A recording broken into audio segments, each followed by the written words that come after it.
Pilkada 2024, ribuan calon siap bertarung. Tapi ada beberapa di antara mereka yang sudah akrab sama sel penjara, dari korupsi, judi, politik uang, sampai narkoba. Rekam jejak mereka bikin kita mikir, etis nggak sih orang-orang ini maju lagi?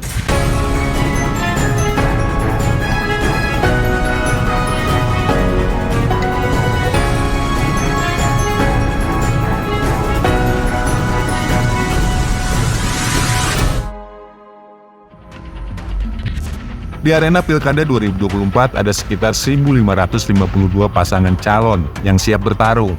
Menariknya, di antara mereka ada beberapa nama yang enggak asing dengan sel tahanan, rekam jejak yang penuh liku, dari kasus korupsi, judi, sampai penyalahgunaan narkoba. Secara hukum, mereka memang punya hak untuk mencalonkan diri lagi kalau masa pencabutan hak politiknya sudah selesai. Tapi bagaimana dengan etikanya? Yuk kita tengok siapa saja mereka dan apa saja kasus yang pernah menjerat mereka. Sulawesi Utara jadi saksi dua nama calon gubernur mantan narapidana. Ada Mayor Jenderal TNI Purnawirawan Julius Silvanus Komali, yang dulunya anggota tim Mawar, dihukum 20 bulan gara-gara penculikan aktivis di 1998. Terus ada Eli Angel Bertulasut, mantan Bupati Kepulauan Talaut, pernah mendekam di penjara karena kasus korupsi perjalanan dinas fiktif. Dari Padang Lawas Utara, ada Hariro Harahap yang maju jadi calon bupati, pernah terjerat kasus politik uang di pemilu 2019 dan dihukum 45 hari. Sementara di Indragiri Hulu, Dani M. Nursalam, calon wakil bupati, dulu dipenjara karena ketahuan berjudi di kantor partai. Di Sarolangun, calon bupati Muhammad Madel punya sejarah kasus korupsi proyek pembangunan dermaga senilai 2, miliar pada 2005. Di Musi Banyuasin, ada nama Lucianti, istri mantan bupati yang dulu divonis penjara karena kasus suap APBD. Sampai ke Pamekasan, calon bupati Taufadi pernah terlibat kasus korupsi di PT Wira Usaha Sumekar tahun 2017. Sedangkan di Mesuji, calon bupati Elviana adalah istri ex-bupati Mesuji yang juga pernah kena kasus pupuk subsidi ilegal pada 2011. Pindah ke Papua, di Sorong, calon wakil wali kota Abner Reynald Jitmau pernah dipenjara 15 bulan karena kasus korupsi pelantikan wali kota. Gorontalo pun nggak mau ketinggalan, di mana calon wali kota Adan Dambea pernah terjerat kasus pencemaran nama baik. Di Manado, ada Jimmy Rimbarogi yang siap bertarung jadi calon wali kota, meski pernah divonis 7 tahun penjara gara-gara kasus korupsi dana APBD senilai 63 miliar. Di Kudus, calon bupati Hartopo dulu sempat dipenjara karena izin edar kosmetik yang bermasalah. Lanjut ke Singkawang, calon wali kota Andi Syarif punya riwayat kasus korupsi alat meteorologi. Di Bima pun ada nama Ferry Sofyan yang dulu kena kasus pembangunan dermaga ilegal. Malang juga menyimpan cerita seru. Calon wali kota Muhammad Anton sempat tersandung kasus suap pada 2018.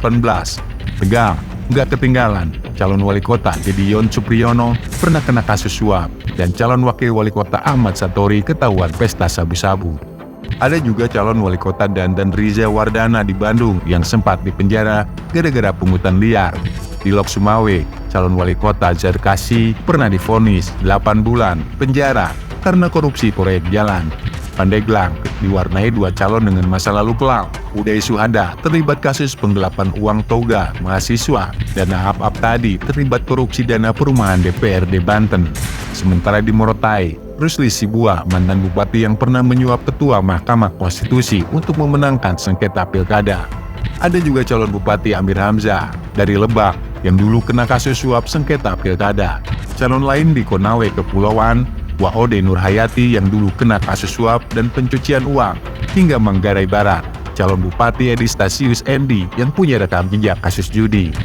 Nggak kalah seru, Kutai Timur punya calon bupati Kasmidi Bulang yang dulu kena kasus kekerasan, dan Sanggau ada nama Yansen Akun Effendi yang terlibat korupsi pengadaan tanah. Selain itu, masih banyak nama mantan napi yang ikut bertarung. Siapa mereka?